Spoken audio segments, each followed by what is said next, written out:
Boa noite, meus amigos e minhas amigas. Quem é que está aí para a nossa aula de hoje aqui no Amo Direito? E aí, sejam todos muito bem-vindos. Paulinha, como é que tá, querida? Tudo bom? Caiu. E aí, Graci, tudo bem? Aline, Rubem Fernandes, meu amigo ADV, Oliveira Santos, Lana, tudo bom? E aí, Daniel? Boa noite, Felipe Teixeira Almeida. Qual o tema de hoje? Hoje nós vamos falar sobre crimes funcionais. Tudo bom, Lana? Tudo bem, Luana? E aí, Felipe, meu amigo, tudo bom? Será que um de vocês me faz um favor? Escrevam aí para mim, por favor, crimes funcionais com o @prof. Alexandre Salim. Anderson Mandu, fala, meu amigo. Doutora Sueli, boa noite. Boa noite, Dani De Bianco, tudo bem? Se um de vocês puder me fazer a gentileza aí, crimes funcionais com o @prof. Alexandre Salim. Augusto Brito, e aí, meu amigo, tudo bom? Como é que vocês estão? Direito Objetivo, boa noite, pessoal. Socorro, tudo bom? E aí, Vani, querida? Que bom que tu tá aí, Vani. Crimes funcionais, e aí põe assim, com o @prof. Alexandre Salim. Nem estava sabendo desta live. Vamos lá, então. Grande Fontana. Fontana, ele é craque. Será que tu consegue botar com o prof...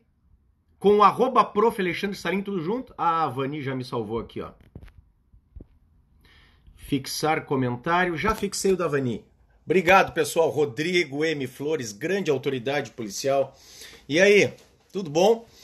Crimes funcionais com o @prof. Alexandre Salim. Como é que vocês estão, pessoal? Vão me dizendo se o sinal tá bom, se a internet tá boa, da onde que vocês estão falando. E aí, meu amigo Dudu Hoffman, grande penalista também. Flavinha, como é que tá, querida? Tudo bom? E aí, Fontana, meu amigo? Guilherme, do Mato Grosso, como é que vocês estão? Tudo bem? Quem é que tá ali? Tudo na paz, meu amigo Rodrigo M. Flores. Vamos lá. Tenório ADV, beleza, Felipe? E aí, como é que vocês estão? Aracruz, Espírito Santo, sinal bom, me diz o Fontana. Grande Fontana. Teresina, Piauí. Felipe, um beijo pro pessoal daí, tá? Santana do Mato, Rio Grande do Norte. Olha só que legal. Olha só, Tarciso Santana, responda-me. Ok, meu querido amigo. Araguari, Minas Gerais. Um salve para Santa Luzia, Minas Gerais, Niterói, Rio de Janeiro, Fernandópolis, São Paulo. Eu estive fazendo uma palestra na Universidade do Brasil aí com a professora Mônica Queiroz. Goiânia, Goiás, Vadson, meu amigo. E aí, tudo bom? Mainara, Vitória da Conquista. Cumaru do Norte, Pará, vocês são demais, pessoal. BH, Teresina, Piauí, me diz a Socorro. Cachoeiro, Espírito Santo. Salvador, Bahia, uma das excelentes viagens que eu fiz nos últimos tempos. Maurício, e aí, meu amigo Maurício, top. Hein? Tudo bom? Quem é mais tá ali? Lajinha, Coité, Alto Parnaíba, Garanhuns, Jussara, Goiás, Cabo Pernambuco, Maceió, Embu das Artes, Carvalho Oficial, olha só, eu cheguei de Sete Lagoas. Minas Gerais, um beijo para Sete Lagoas, minha querida amiga. Doutora Andressa, olha só, do Rio de Janeiro, hein? Pois é, Dudu, bons tempos os do Pretório, né? Era bom Pretório, né? Pretório foi um dos melhores cursos em que eu trabalhei em termos de carga horária. A gente tinha muita carga horária, dava para despejar a matéria. Pessoal, saiu muita gente boa dali, né? Muitos juízes, promotores, delegados hoje. Né? Quem é que tá ali? Lulu, e aí, Luciana Freitas, ótimo sinal. Bahia, que bom. Trindade, Goiás, Recife, Pernambuco. Vou seguir aqui o seu perfil. Volto já. Que bom, meu amigo Felipe. Fico contente. Você vai aprender alguma coisa ali no meu perfil, tá? Você é da onde? Eu, meu amigo Duardo Basto, eu sou gaúcho. Eu estou falando do Rio Grande do Sul, tá? Os colegas que não me conhecem, então, muito prazer, pessoal. Eu sou o Alexandre Salim. O professor Alexandre Salim, eu sou membro do Ministério Público. Há 20 anos eu trabalho no Ministério Público do Rio Grande do Sul, tá? Na área criminal, hoje eu estou à frente, olha só, o meu amigo Alberes Nascimento de Olinda. Hoje eu estou à frente de uma promotoria do júri. Hoje eu sou o titular da primeira promotoria criminal de Caxias do Sul, Rio Grande do Sul, tá? Sou ex-delegado de polícia, sou mestre e doutor em direito. Gente, que emoção, o prof falou de Sete Lagoas. Um beijo, minha amiga Vanilza Queiroz, querida. A Vani, da terra da Xuxa, né, Vani? A Vani de Santa Rosa, hein? Que legal, vamos lá então. Eu sou mestre e doutor em Direito, aqueles que não me conhecem, é interessante. Eu fiz o meu doutorado com o professor Ferraioli, o professor Luigi Ferraioli, que é o pai da teoria do garantismo penal. Fiz o meu doutorado em Roma com o professor Ferraioli, foi o meu orientador. Fiz um concurso de cartório por aí, e aí passou meu amigo e minha amiga, né, professor Eliane. Vamos lá? Queria ter o seu currículo. Vamos lá, Amanda querida. Bom, deu de papo, vamos começar a trabalhar, pessoal? Vamos lá então? Todos aí apostos, vamos deixar o Código Penal à mão. Vamos lá? E aí, André Cabral, grande abraço, meu amigo, tá? Roma 3, é isso aí, Dudu Hoffman, Roma 3, Università de Roma 3. Vamos lá então. Deixem apostos o Código Penal, tá? Se possível, se vocês estão aí em casa, deixem já a internet apostos para a gente ir e voltar. Quando nós falamos de crimes funcionais, e aqueles que estão chegando, vejam ali, a Vani fez a gentileza de colocar o título da nossa live, da nossa aula de hoje. Crimes funcionais. Quando nós falamos de crimes funcionais, vou fazer o MP daí, diz o meu amigo Rodrigo M. Flores. Imagina que satisfação, que honra, meu amigo Rodrigo, você como meu colega aqui. Ia ser demais, hein? Quando nós falamos de crimes funcionais, nós temos que lembrar, na verdade, de como a matéria está sistematizada dentro do nosso Código Penal. O nosso Código Penal, ele traz, na parte especial, títulos e capítulos. O título é o gênero, os capítulos são as espécies, são os grupos. Pois bem, o último dos títulos da parte especial, que é o título 11, o 11º, traz os crimes contra a administração pública. Boa noite, Jonas. Traz os crimes contra a administração pública. Então vocês têm que saber, para início de conversa, que quando nós falamos em crimes contra a administração pública, é um título, é um gênero para 5 capítulos, para 5 espécies. Então, na ordem, o nosso código fala de crimes praticados por funcionário público contra a administração em geral. Félix Henrique, um beijo, meu amigo. De crimes praticados por particular contra a administração em geral. Por crimes praticados por particular contra a administração pública estrangeira. Interessa para quem quer carreira federal. Crimes contra a administração da justiça e crimes contra as finanças públicas. Desses 5 grupos, quais os que mais caem, meu amigo Robert? Sandrinha, boa noite. Nayara, querida. Desses 5 grupos, 3, indiscutivelmente, são aqueles que mais caem. Quem é que tá ali? Inesita. Um beijo, querida Inesita. São os que mais caem. O primeiro, crimes praticados por funcionário público contra a administração em geral, onde está, por exemplo, o peculato. O segundo, meu amigo Jonas Andrade, crimes praticados por particular contra a administração em geral, onde estão resistência, desobediência, desacato, descaminho e contrabando. E também o terceiro capítulo que traz crimes contra a administração da justiça, onde estão, dentre outros, a denunciação caluniosa e o falso testemunho. Bom, desses vários grupos, o nosso foco na live de hoje, e mesmo assim vai faltar tempo, meu amigo Negrito Picadilha. Grande Negrito. E aí, Renatinha, boa noite, Renata F. Ramos. Valim, boa noite a todos vocês. É um prazer tê-los aqui, tá?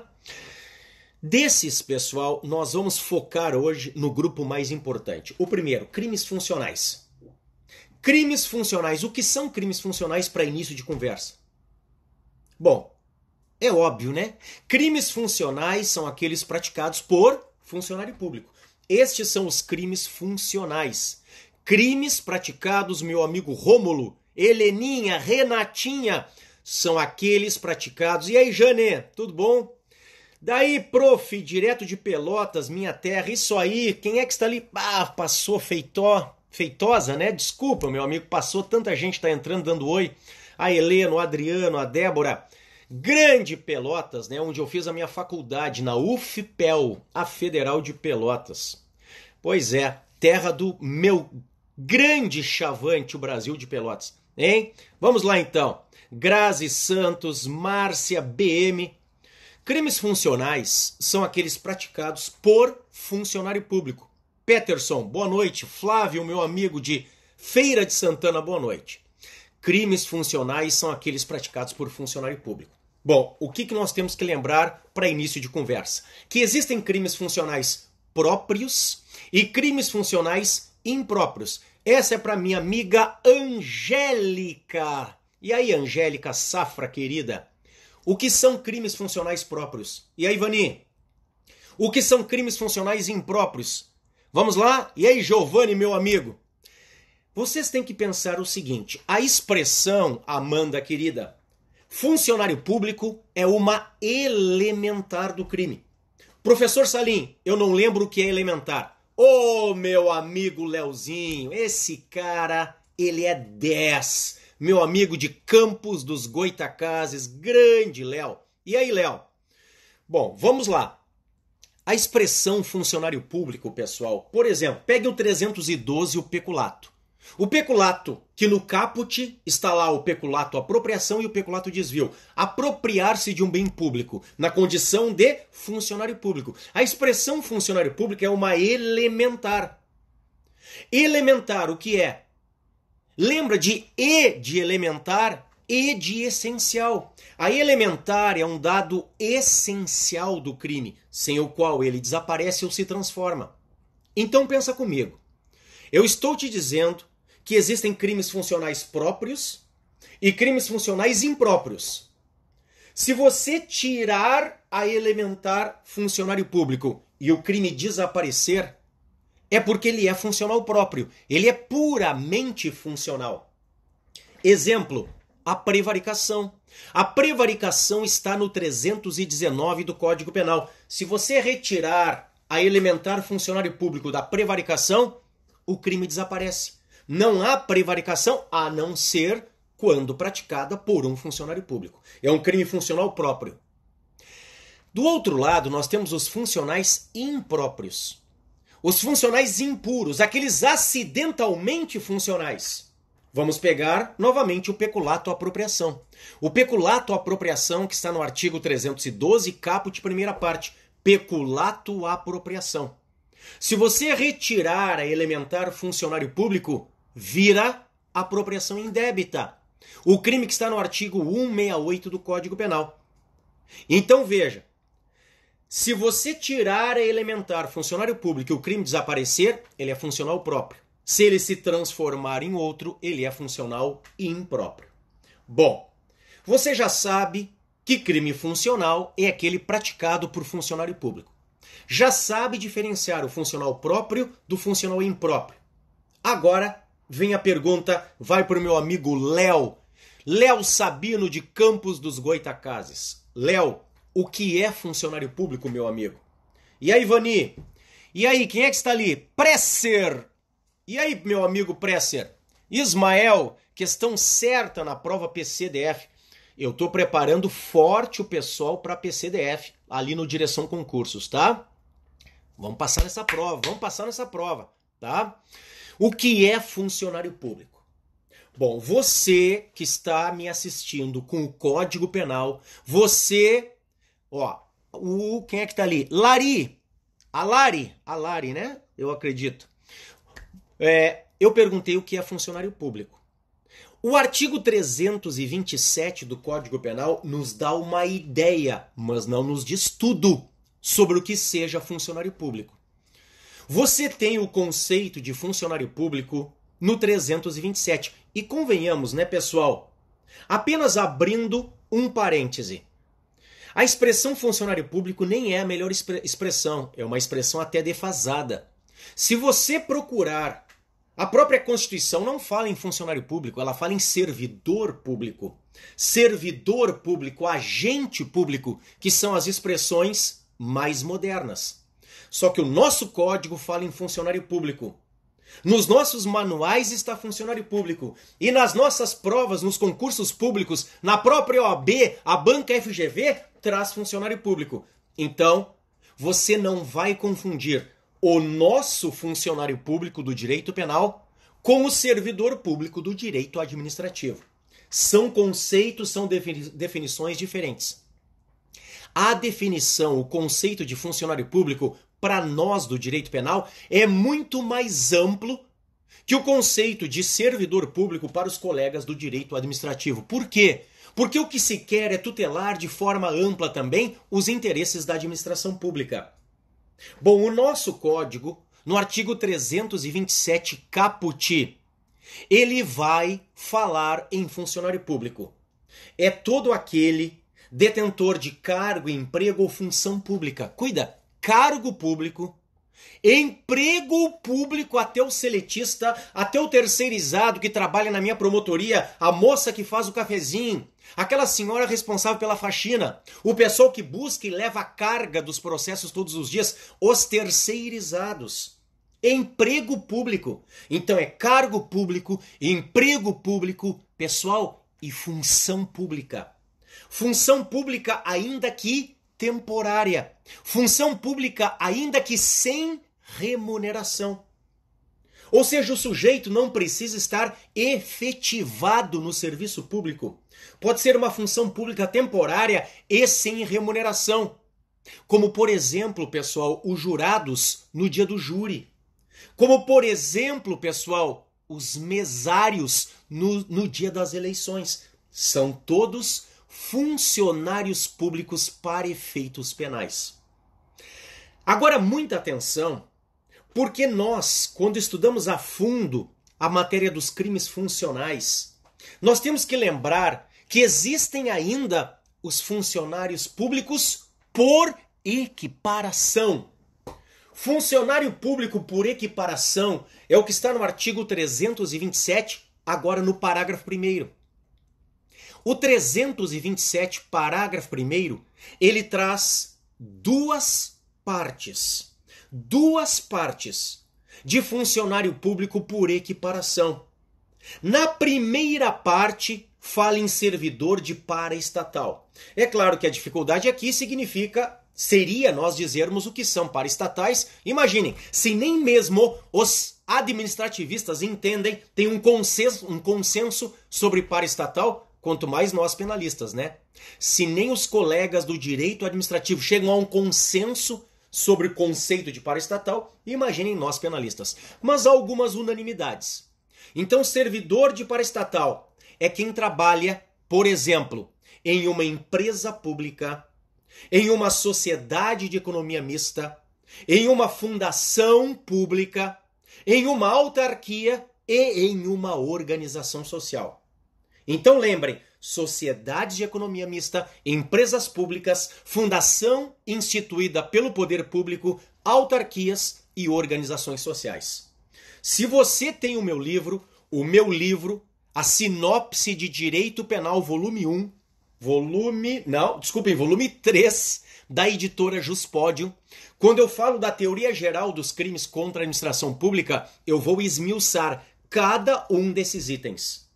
Sociedades de economia mista, empresas públicas, fundações instituídas pelo poder público, autarquias e organizações sociais. Tudo isto dentro do conceito de paraestatais. Então lembra, os servidores das paraestatais são funcionários públicos por equiparação. E a segunda parte, o 327, parágrafo 1º, traz uma segunda parte, que fala naquele que exerce uma atividade típica de administração pública. E se eu não estou enganado, Jana, querida, um beijo, minha amiga Janaína Alcântara. Bom te ver aí, tá? Bom, se eu não estou enganado, foi o Rodrigo M. Flores, futura autoridade policial, que colocou aí a questão do médico. Cuidado com a pegadinha. Eu coloco no meu livro também. Médico de hospital particular que atende pelo SUS. Cuidado, não é médico de hospital público. Porque o médico de hospital público já é funcionário público pelo caput. Eu estou falando de médico de um hospital particular, mas que atende pelo SUS, que presta, portanto, uma atividade típica de administração pública. Se esse cidadão, este médico de um hospital particular que atende pelo SUS, ele exige propina, ele pratica concussão. Artigo 316 do Código Penal, crime de funcionário público. Se ele solicita propina, ele pratica corrupção passiva. Corrupção passiva, 317, é crime de funcionário público. Quem é que está aí? Maria Veloso.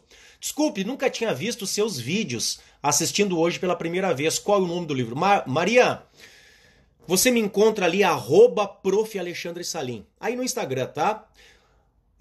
Os colegas que estão aí me vendo, já eles também me seguem ali no YouTube. Eu tenho um canal no YouTube onde você vê as minhas aulas gratuitamente, tá? Os meus livros são editados pela Saraiva, pela Juspodium. Esses que eu falei, sinopses de direito penal, são da Juspodium, tá? Coleção Sinopses. 3 volumes de direito penal, 1, 2 e 3, tá? Bom, você já sabe o que é crime funcional. Você já sabe o que é crime funcional próprio e o crime funcional impróprio. Você já sabe o que é funcionário público. O funcionário público pelo caput, o propriamente dito. Voltamos? Caiu um pouquinho o sinal, né? Acho que já estamos no ar de novo. Me mandem aí.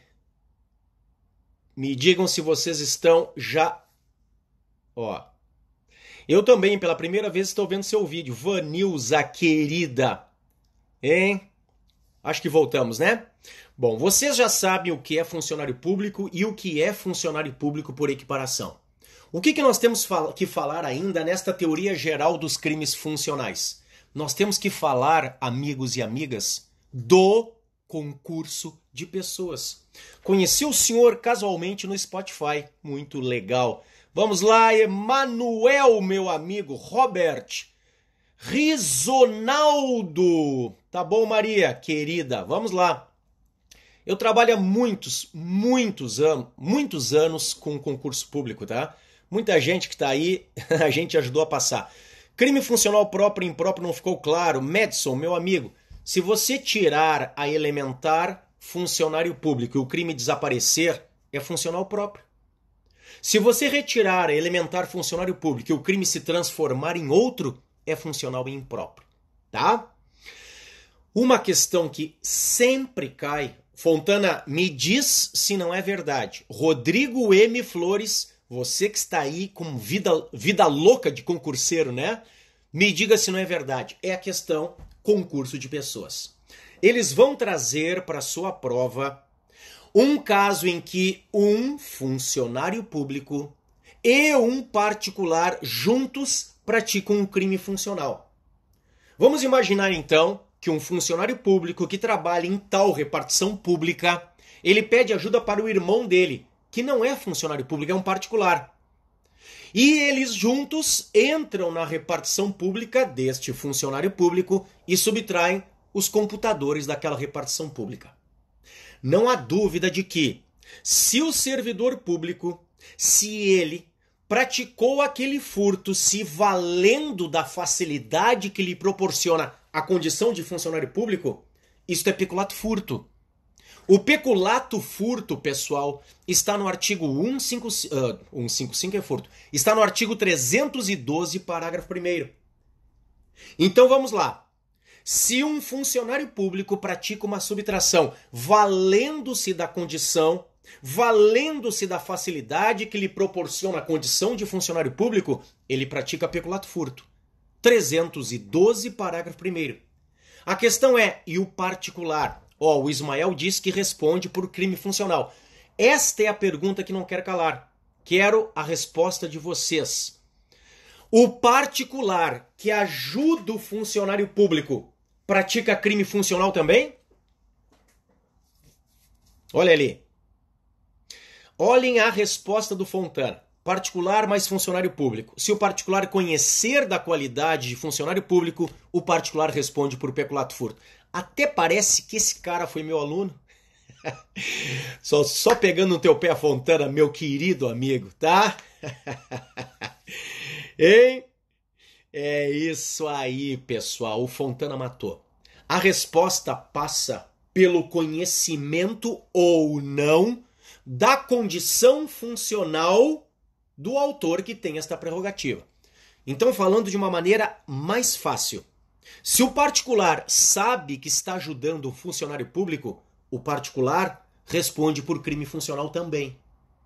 Agora, se o particular não sabe que está ajudando o funcionário público, você tem dois crimes. O crime funcional para o funcionário público e o crime comum para o particular. Agora lembra, um particular nunca vai responder sozinho por um crime funcional. Por quê? Porque você já sabe que crime funcional é aquele praticado por funcionário público. O particular nunca vai sozinho responder por crime funcional. Agora o particular pode concorrer para o crime funcional do funcionário público. Se ele souber da condição de funcionário público do autor, ele, particular, responde por crime funcional. Qual é a justificativa teórica? Qual é a justificativa? Quase, meu amigo Lessa, quase. Ó, o Lessa disse assim, ó. Clissoel Lessa, as circunstâncias se comunicam. Não é esta a resposta, quase a resposta. Quase. O Jonas, exemplo do seu irmão, tem no mentoring. E aí, Jonas, fala um pouquinho do mentoring pra gente aí, escreve alguma coisinha sobre o mentoring. A mentoria de Direito Penal é um curso que eu tenho em parceria com a professora Licínia Rossi, que é um curso em áudio de Direito Penal, um curso em áudio de Processo Penal, e agora está saindo, aviso os amigos em primeira mão, um curso em áudio de Leis Penais Especiais. É muito legal, é um curso muito acessível, é muito barato, né? E é um curso de qualidade, tá? Bom, a questão é a seguinte. Ninguém vai me trazer a resposta aí? E aí, Vani? Léo? Rodrigo M. Flores? E aí, meu amigo Emanuel? Fernandinha? Hein? O mentoring é faca na caveira, me diz o Fontana. Sabe qual é a justificativa? O Alberdan pergunta, olha, se eu não me engano, a Licine está com uma promoção vendendo a R$40 o curso inteiro, tá? Se eu não me engano. Vocês olhem lá no site da Licínia Rossi, tá? Bom, pessoal, e ainda tem o e-book. É mesmo, eu tinha até esquecido disso, tá? Ainda tem o e-book. Olha ali, ó. O Peterson matou. Rodrigo M. Flores botou o artigo correto, mas nós temos que colocar o fundamento dentro do artigo ainda. Por quê? Porque o artigo 30 do Código Penal, que está num contexto de concurso de pessoas, ele traz as 3 regras a respeito da comunicabilidade ou não das elementares e das circunstâncias. Sem aprofundar, porque hoje não é aula sobre concurso de pessoas, as 3 regras do artigo 30 são: as circunstâncias subjetivas ou pessoais nunca se comunicam. As circunstâncias objetivas ou reais comunicam-se desde que conhecidas. E as elementares comunicam-se desde que conhecidas. Esta, a terceira, era a resposta que eu queria de vocês.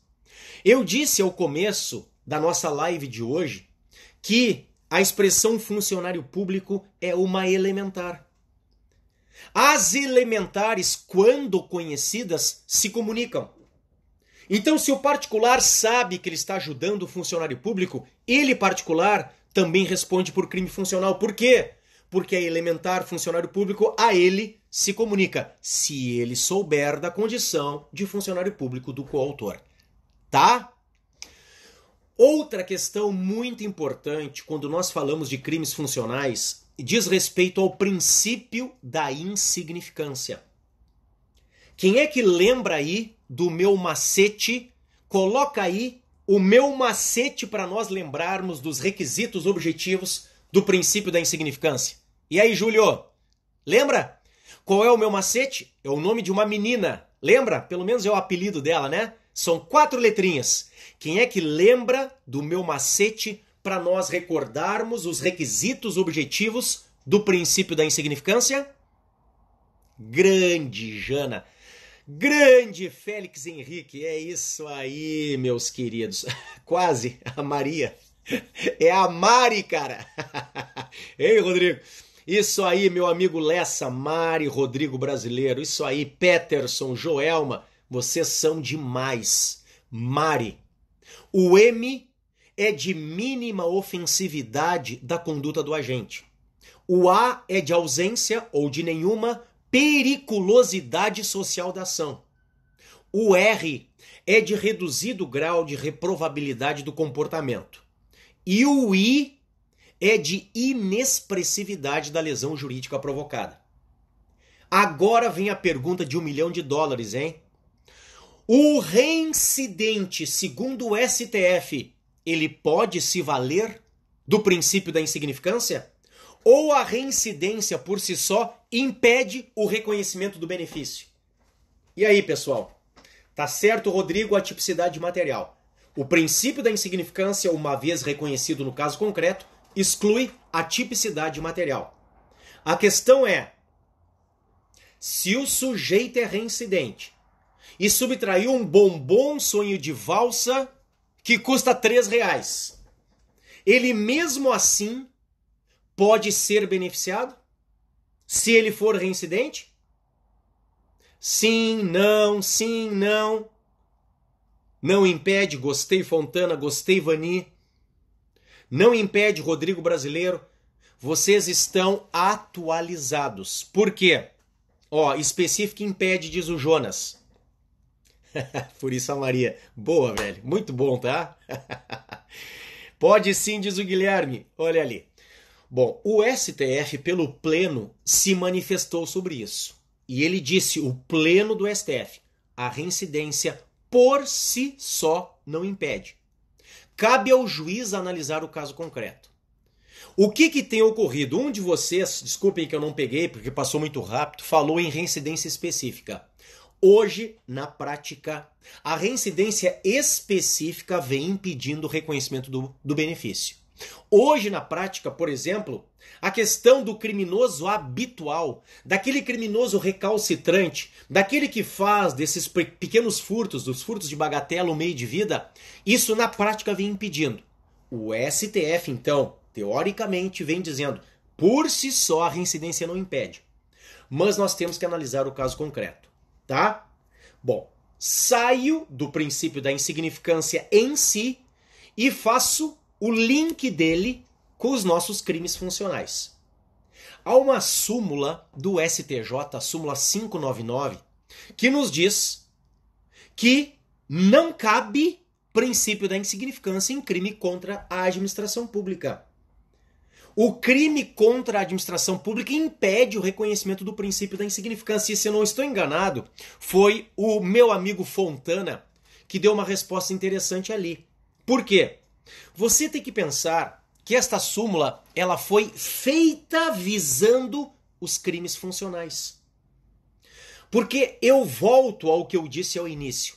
Quando nós falamos em crimes contra a administração pública, pessoal, nós falamos num rol vastíssimo de crimes. Crimes praticados por funcionário público, praticados por particular, contra as finanças públicas, contra a administração da justiça, até contra a administração pública estrangeira. Porque olhem a pergunta. O crime de descaminho não aceita o princípio da insignificância se o valor sonegado não passa de R$20 mil? Me digam aí. E aí, meu amigo Félix, me diga.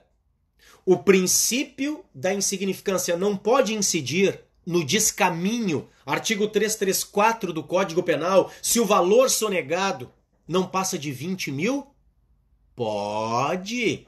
Se não houver criminoso habitual, pode. Se o valor sonegado não passa de R$20 mil e o criminoso não é habitual, incide o princípio da insignificância. Só que o descaminho é crime contra a administração pública. Como é que você concilia com a súmula 599? Veja, o descaminho é crime contra a administração pública, pessoal.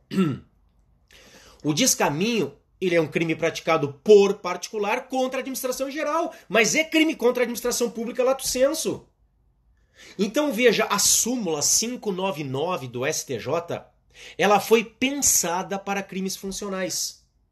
A súmula 599 do STJ, olha, o Ismael fala, o STJ fala em 10 mil. Não, meu querido, há muito tempo já foi superado o valor de 10 mil, tá? Desde fevereiro de 2018, a jurisprudência do STJ se uniformizou à jurisprudência do STF e hoje é 20 mil para o STJ também. Isto já passou em repetitivo lá no STJ. Quem é meu aluno sabe disso há horas, tá? Cuidado, então. 20 mil. Bom, e eu dizia que a súmula 599 ela foi pensada para crimes funcionais. E ela diz não cabe princípio da insignificância em crimes contra a administração pública. O correto, meu querido amigo Ismael, seria dizer a súmula 599 não cabe insignificância em crimes funcionais. Não cabe insignificância em crimes praticados por funcionário público contra a administração em geral. Por quê? E aí entra o que disse o Fontana. Entra a moralidade administrativa. Porque, veja, quando você fala de um crime funcional, como por exemplo o peculato, você não tutela, você não protege somente o patrimônio público. Você tutela também a moralidade administrativa. E esta é insuscetível de valoração. Ou se atém ou não se atém. Você me entende? Não é só o patrimônio público que está em jogo num crime funcional, mas também a moralidade administrativa. E a moral administrativa é insuscetível de valoração, tá? Esta é a grande justificativa para vocês dizerem não incide princípio da insignificância nos crimes funcionais. Tá? Cuidado! Agora, pessoal, quem é meu aluno sabe disso também. Esta súmula, ela já foi mitigada pelo próprio STJ. A súmula 599 do STJ, pessoal, ela é de novembro de 2017. Repito, a súmula 599 do STJ é de novembro de 2017. Só que, posteriormente, há uma decisão paradigmática que é de agosto de 2018. Você, que é meu aluno ou foi meu aluno, sabe que é aquele caso daquele senhor de 83 anos que, dirigindo o carrinho dele, passa por um cone, por cima de um cone de plástico, cone da polícia rodoviária, e quebra o cone. Dano contra a administração pública. Bom, ele foi denunciado, com base na súmula 599, não incide a insignificância. E o fato chega no STJ e o STJ vai dizer, calma lá, a súmula não tem valor absoluto. A súmula pode ser mitigada à luz do caso concreto. Hein? Nunca esqueça esse caso do senhorzinho. Claro, a Jana foi minha aluna, Rodrigo M. Flores, né? Joelma, querida. Vocês que me conhecem sabem que eu trago a jurisprudência mais atualizada. Boa noite, @prof. Alexandre Salim. Sono, diz a Fernandinha. Um beijo, querida. Se você quiser, veja depois esta nossa aula lá no YouTube. De qualquer forma, eu vou trazer mais uma dica sobre crimes funcionais e encerro. Essa dica diz respeito à progressão de regime nos crimes contra a administração pública. Pensa comigo. Fernandinha, segura 5 minutos que eu já encerro. Segura aí. Segura porque vem uma baita dica agora. Regra geral, pessoal, quais são os requisitos para a progressão? Eles estão no artigo 112 da LEP. O artigo 112 da LEP, Lei de Execução Penal, e essa dica vai para o meu amigo André, lá de Rio Branco, Acre. Grande, André. O artigo 112 da LEP, ele vai falar num requisito objetivo de 1/6 e num requisito subjetivo de bom comportamento carcerário. Agora, se o crime é contra a administração pública. Um condenado por crime contra a administração pública, além desses dois requisitos gerais, ele precisa de um terceiro requisito, que é um requisito especial. O Rodrigo M. Flores já matou. Este requisito especial é a reparação do dano ou a devolução do produto do ilícito praticado com os acréscimos legais. É o que está, meu amigo Timbiras Maranhão, quem é? O advogado Dione, grande advogado Dione. E aí? Esta reparação do dano ou a devolução do produto do ilícito praticado, Dourados, Mato Grosso do Sul, estão lá no artigo 33, parágrafo 4º do Código Penal. É um terceiro requisito, é um requisito especial para a progressão de regime no caso dos crimes contra a administração pública, tá? E agora uma última dica que não tem nada a ver com crime funcional, mas tem a ver com progressão de regime. Vai para o meu amigo Guilherme de Rondon do Pará, grande Guilherme. Pessoal, certamente será questionado nos próximos concursos. Por quê? Porque a alteração é de dezembro de 2018.